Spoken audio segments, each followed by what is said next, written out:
할렐루야. 인생을 가리켜서 일생이라고 합니다. 한 번밖에 살지 않기 때문임. 그래서 인생은 연습이 없습니다. 그 귀중한 인생을 우리들이 지금 살아가고 있는 것입니다. 헛되게 살지 말아야 됩니다. 슬픔과 괴로움, 탄식과 실패로 인생을 끝낸다면 너무나 억울한 것입니다. 원래 하나님이 인간을 창조하실 때는 다른 피조물과는 다르게 이미지 오브 갓, 하나님의 형상으로 만드시고 말씀하시기를 생육하고 번성하고 땅에 충만하고 모든 생물을 다스리라, 그렇게 말씀했습니다. 다른 말로 하면 사명 가지고 행복하게 살아라 하는 것입니다. 그러므로 인간은 누구나 하나님의 형상을 개발하면은 행복할 수 있습니다. 성공할 수 있습니다. 그러나 그것을 묻어두면은 실패자가 되는 것입니다. 하나님의 자녀로 하나님이 심어주신 형상을 끊임없이 계속 개발하면은 놀라운 은사들을 우리 안에 있는 것을 발견하게 됩니다.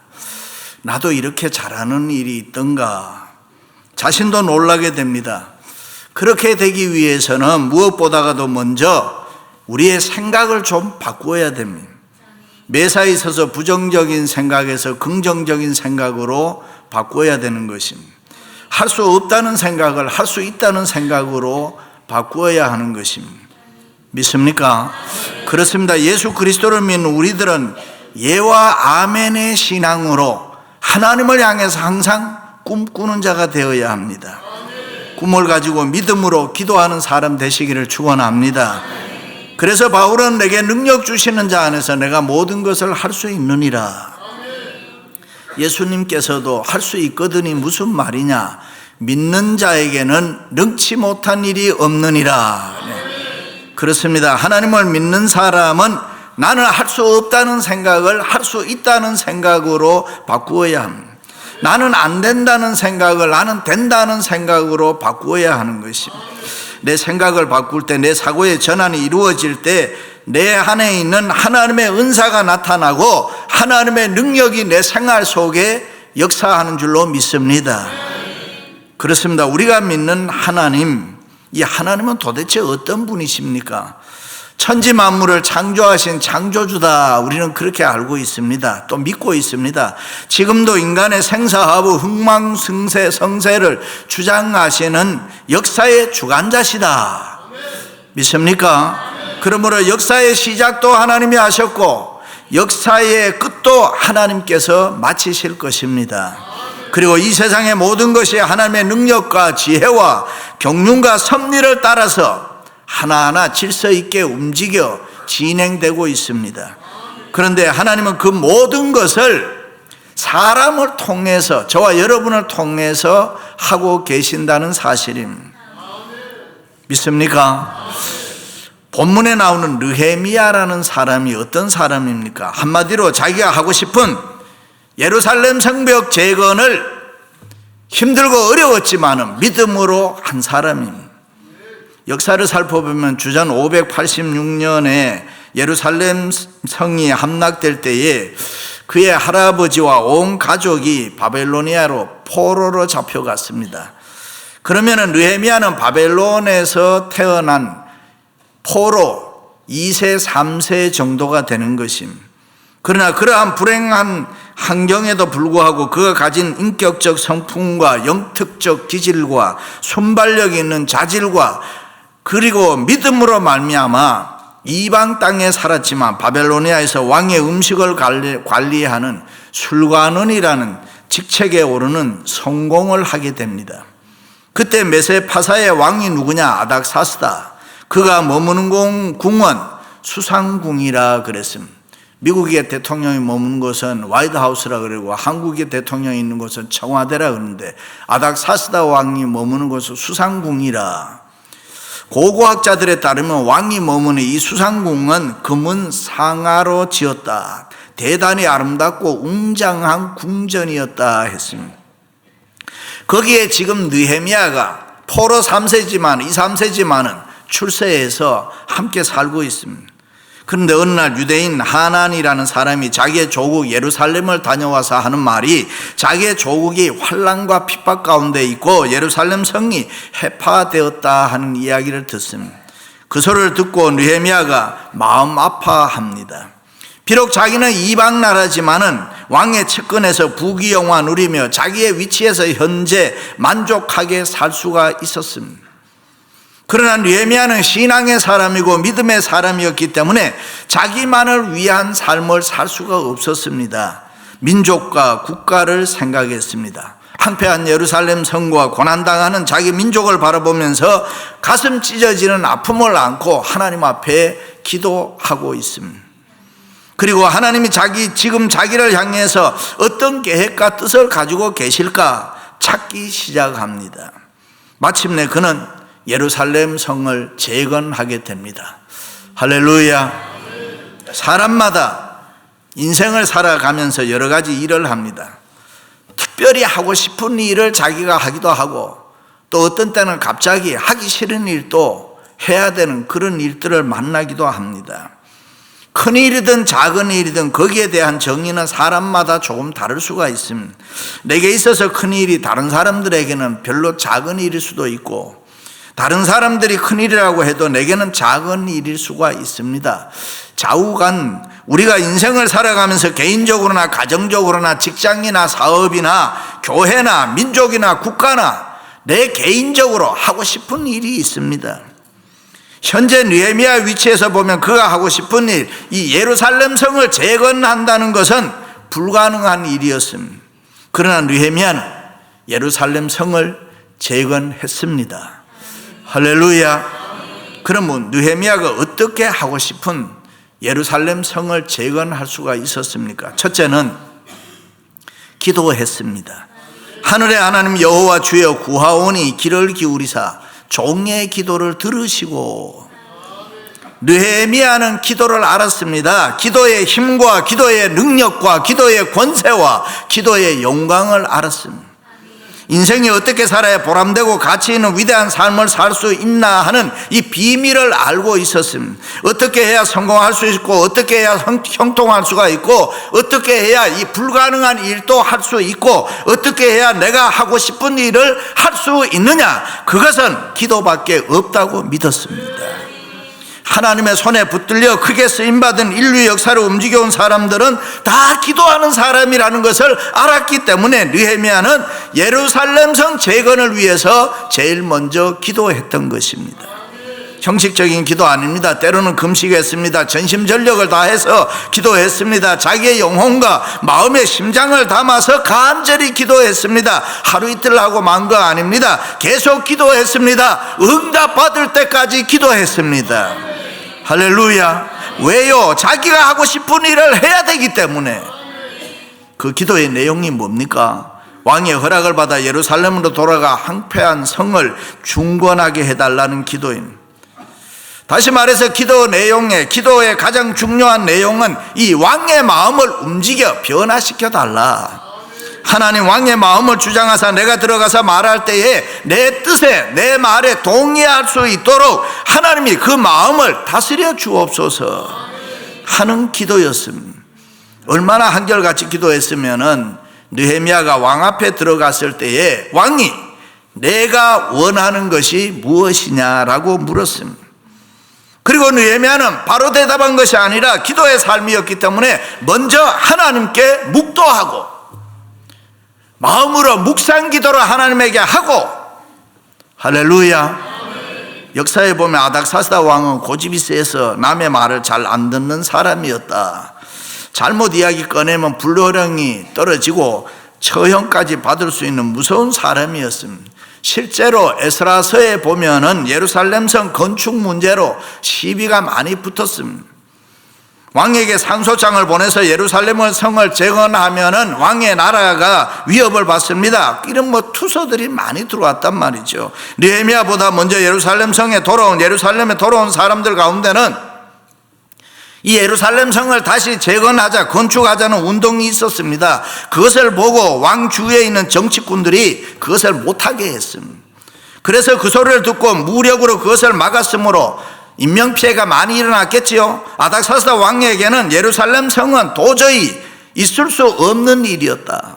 그런데 지금 느헤미야가 왕에게 들어가서 그 말 많은 예루살렘 성 재건을 해달라고 요구하고 있는 것입니다. 그래서 그는 기도했다 이 말입니다. 그 왕의 마음을 바꾸어 달라고. 할렐루야. 그렇습니다. 외모보다 중요한 것이 이 우리 마음이라는 것입니다.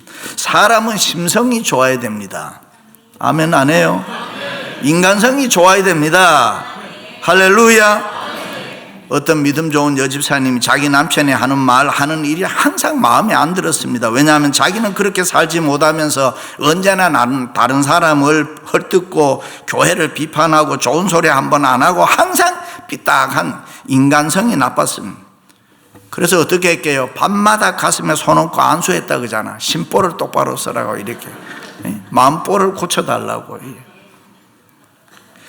논어에 보면은 자공이 공자에게 훌륭한 사람이 어떤 사람입니까? 가령 많은 사람들이 그 사람은 훌륭한 사람이다라고 하면 그 사람이 훌륭한 사람이고, 또 많은 사람들이 그 사람 나쁜 사람이라고 하면은 그 사람 나쁜 사람입니까? 라고 물었더니 공자가 아니다. 그러면 어떤 사람이 훌륭한 사람입니까? 라고 물었더니 훌륭한 사람이 훌륭하다고 하면 훌륭한 사람이고, 그 어떤 사람이 나쁜 사람이 그 어떤 사람을 나쁜 사람이라고 하면 그 사람은 좋은 사람이다. 찬양대 이해됩니까? 내 하는 말이 지금. 그렇습니다. 누가 말하느냐, 누가 인정하느냐가 중요하다 그 말이에요. 많은 사람이 옳다고 해서 옳은 것도 아니고, 내 자신이 옳다고 해서 옳은 것도 아니고, 신앙으로 보면 우리는 하나님이 옳다고 해야 옳은 것이고 하나님이 맞다고 해야 맞는 것이고. 할렐루야.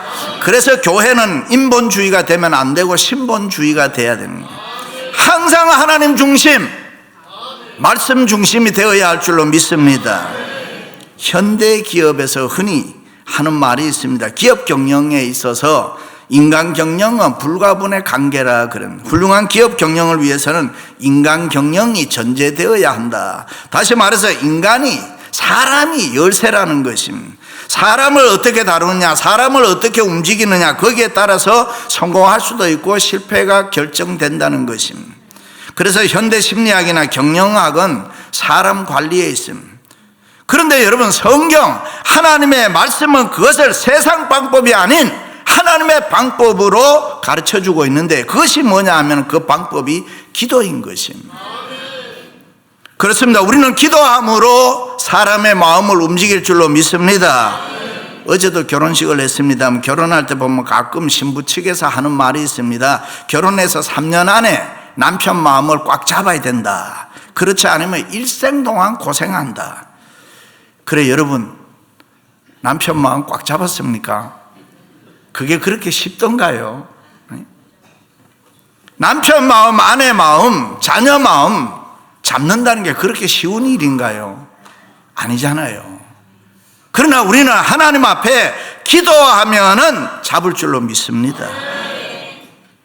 여러분의 힘으로는 사람 마음 잡을 수 없잖아요. 세상적으로는 사람 마음 잡을 수 없잖아요. 그러나 하나님께서는 잡을 수 있단 말이죠. 하나님께서는 움직일 수 있단 말이죠. 그래서 우리는 하나님 앞에 기도해야 된다. 믿으시면 아멘. 내가 어떤 하고 싶은 일을 하려고 하면 반드시 사람을 만나게 되는데, 그 사람의 마음을 움직여 달라고 하나님 앞에 간절히 기도하시기를 주님의 이름으로 축원합니다. 두 번째는 계획을 세웠습니다. 기도의 응답 확신과 더불어서 철저하게 느헤미야는 계획을 세웠습니다. 적당히 하면 된다가 아닙니다. 되면 좋고 안 돼도 그만이고 그것도 아닙니다. 하면 좋고 안 해도 좋다 그런 거 아닙니다. 느헤미야는 분명하고 철저하게 계획을 세웠다. 그렇습니다. 성공하기 위해서는 우리가 계획을 철저하게 세워야 할 줄로 믿습니다. 내가 하고 싶은 일을 하려면 적당히 하면 안 되는 것입니다. 믿음으로 열심히 기도하고 하나님을 의지하며 살아간다는 말은 계획을 철저히 하면서 살아간다, 그런 말은. 우리가 신앙생활 열심히 한다, 하나님 앞에 매달린다, 다 그런 것이 계획 세운다 이 말인. 어떤 사람들은 신앙을 빙자해서 계획은 무슨 계획이냐, 그저 하나님의 은혜로, 그저 하나님의 뜻대로 하루하루 살면 되겠지. 여러분, 그거 아닙니다. 우리가 믿음으로 산다는 것, 하나님의 은혜로 산다는 것이 그저 계획 없이 무질서하게 살아가는 것이 아니라, 믿음으로 산다는 것은 하나님의 뜻을 발견하면서 계획하며 사는 것입니다. 믿습니까? 그렇습니다. 우리가 하고 싶은 일을 하기 위해서는 철저하게 계획을 세워야 합니다. 느헤미야는 그렇게 했습니다. 기도한 후에 왕에게 들어갔습니다. 그리고 자기로 하여금 예루살렘으로 돌아가서 예루살렘 성을 재건해달라 이야기를 합니다. 그 말을 듣고 여러분, 왕이 뭐라고 합니까? 내가 몇 날에 행할 것이며 어느 때에 돌아오겠느냐? 다시 말해서 기간이 얼마나 걸리겠느냐? 이때에 느헤미야가 글쎄요, 가봐야 알지요, 이랬으면 일 안 되는 것입니다. 내가 기한을 정하고 계획을 세웠던 것입니다. 계속해서 계획했던 이야기합니다. 총독에게 조서를 내려 내가 쉽게 국경과 국경을 통과하게, 요즘 말로 하면 비자 쉽게 받도록 하나님 저 왕이여 도와달라, 그 말입니다. 성을 재건하려면 나무 재료가 필요합니다. 군대 장갑 마병들이 필요합니다. 왜냐하면 내가 예루살렘에 무사히 도착해서 성을 재건하려면 군대가 필요하다 이 말이에요. 어떻게 보면 어처구니 없는 요구지만은 기도하면서 느헤미야가 세운 계획이라. 그렇습니다. 기도할 때 하고 싶은 일을 앞에 두고 하나님의 응답과 더불어 여러분 철저하게 계획을 세우시기를 바랍니다. 계획은 구체적으로 하는 것이 좋습니다. 그리고 응답을 받고 자기가 계획한 대로 다 되었을 때 느헤미야가 지금 자기가 잘나서 그렇게 됐다고 생각하지 아니하고 이 하나님을 향해서 아름다운 고백을 하는데, 내 하나님의 선한 손이 나를 도우심으로, 할렐루야, 하나님 앞에 영광을 돌렸던 것입니다. 그렇습니다. 여러분의 삶을 계획하시기를 바랍니다. 가만히 계시지 말고 무의미하게 하루하루 살지 마시고 기도하시면서 구체적으로 계획을 세워보시기를 바랍니다. 어떻게 보면 우리는 이민 와서 꿈도 없이 비전도 없이 바쁘고 분주함을 가지고 오랜 시간을 그냥 지나왔는지도 모릅니다. 스티브 코비가 쓴 소중한 것을 먼저 하라는 책에 보면은 스티브 코비가 결혼한 자기 딸과 나눈 대화 중에 딸아이를 키우는 그런 이야기가 나옵니다. 딸아이를 하나 낳아서 뒤치다꺼리 하느라고 시간 낭비 등 아무것도 못한다는 푸념을 아버지에게 한 것입니다. 아버지가 이 말을 듣고 난 다음에 이런 말을 합니다. 시간에 너무 신경 쓰지 말고 아이 키우는 일을 즐거워해라. 그러면서 중요한 말 하나를 합니다. 인생에게 있어서 가장 중요한 것은 시간이 아니다, 방향이다. 그렇습니다. 분주하게 살긴 사는데 무엇을 위해 사는지, 참으로 주님이 원하시는 방향대로 내가 지금도 살아가고 있는지, 여러분의 인생의 계획을 다시 한번 점검해 보시기를 주님의 이름으로 축원합니다. 마지막으로는 어려움을 극복했습니다. 기도하고 계획을 세워도 어려움이 있을 수 있습니다. 좋은 일, 선한 일, 특별히 하나님이 기뻐하시는 일일수록 어려움, 고난, 장애물이 많이 있습니다. 세상적으로 보면 모든 게 끝난 것처럼 정말로 어렵고 힘들 때가 있습니다. 누구나 삶을 살아가느냐면 항상 좋은 일만 있지 않잖아요. 때로는 원치 않아도 고난의 아픔을 지니고 살아가야 할 때도 있습니다. 누구든지 고난을 겪지 않는 사람이 없잖아요. 그렇다고 해서 내가 당하는 고난은 누가 대신 져줄 수도 없습니다. 내 고난은 내가 반드시 짊어지고 가야 합니다. 그러나 힘들고 어려울 때 인간은 누구나 많은 생각을 하게 되고 새로운 삶의 전환점을 이루는 것입니다. 성경 속에서, 역사 속에서 위대한 사람들은 한결같이 다른 사람들보다 고난을 많이 겪은 사람, 어려움과 고난의 아픔을 지녔던 사람들입니다. 그렇습니다. 왕의 허락을 받고 느헤미야가 예루살렘에 도착했습니다. 백성들을 모았습니다. 그리고 그간에 경위, 경과 보고를 했습니다. 백성들의 동의를 얻었습니다. 그런데 그때 어려움이 찾아옵니다. 그것은 다름이 아니라 예루살렘 중건을 못마땅하게 생각하는 사람이 있었습니다. 산발라, 도비아, 게셈 사람, 이런 사람들이 시비를 붙였습니다. 비웃었습니다. 업신여겼습니다. 문제를 일으켰습니다. 부정적인 거짓 증거를 했습니다. 느헤미야는 기도하고 이 일을 시작했습니다. 철저하게 계획했습니다. 그리고 하나님의 응답으로 해도 좋다는 답을 받았습니다. 그것은 하나님의 뜻이었습니다. 그런데 처음부터 어려움이 닥쳐왔습니다. 반대에 부딪혔습니다. 그렇습니다. 분명히 하나님의 뜻이고 하나님이 원하시는 일이지만은 우리는 살아가다 보면은 얼마든지 어려운 일을 만날 수가 있습니다. 왜 그렇습니까? 그것은 우리는 모릅니다. 어떻게 보면 모든 일이 너무 잘 돼서 우리가 교만해서 그런 것도 있을 수 있고, 또 하나님이 우리를 더 강하게 하기 위해서 더 좋은 걸 주기 위해서도 하실 수도 있습니다. 다시 말해, 아무리 하나님의 뜻이고 기도의 응답이고 하나님이 기뻐하시는 일이라고 하더라도 거기에 어려움이, 힘든 일이 반드시 있을 수 있다. 그러므로 우리는 이런 결론을 얻습니다. 내가 기도하고 계획하고 하나님의 응답으로 우리가 하고 싶은 일을 하게 될 때도 어려움은 있겠구나. 그러므로 하고 싶은 일을 하려면 이런 어려움을 극복하겠다는 신앙 안에서 각오해야 되는 것입니다. 우리의 삶 속에는 언제나 산발랏, 도비아 같은 사람들이 있기 때문에 그렇습니다. 어려움이 있을 때 그들을 미워하지 말고 용기를 가지고 믿음을 가지고 우리는 앞을 향해서 전진해야 될 줄로 믿습니다. 하나님을 믿는 담대한 믿음으로 이 어려움을 극복해 나가야 되는 것입니다. 할렐루야.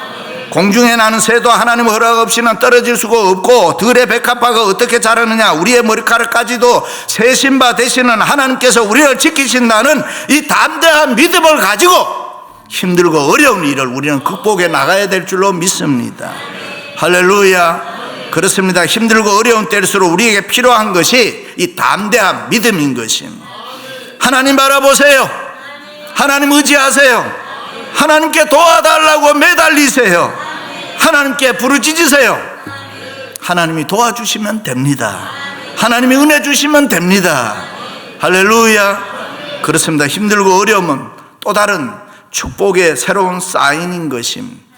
일찍이 히브리서 기자는 아브라함, 이삭, 야곱 신앙의 족장들을 쭉 나열하고 그들의 생애와 믿음의 위대함을 다 기록하고 결론에 가서 이런 이야기합니다. 이런 사람은 세상이 감당하지 못한다.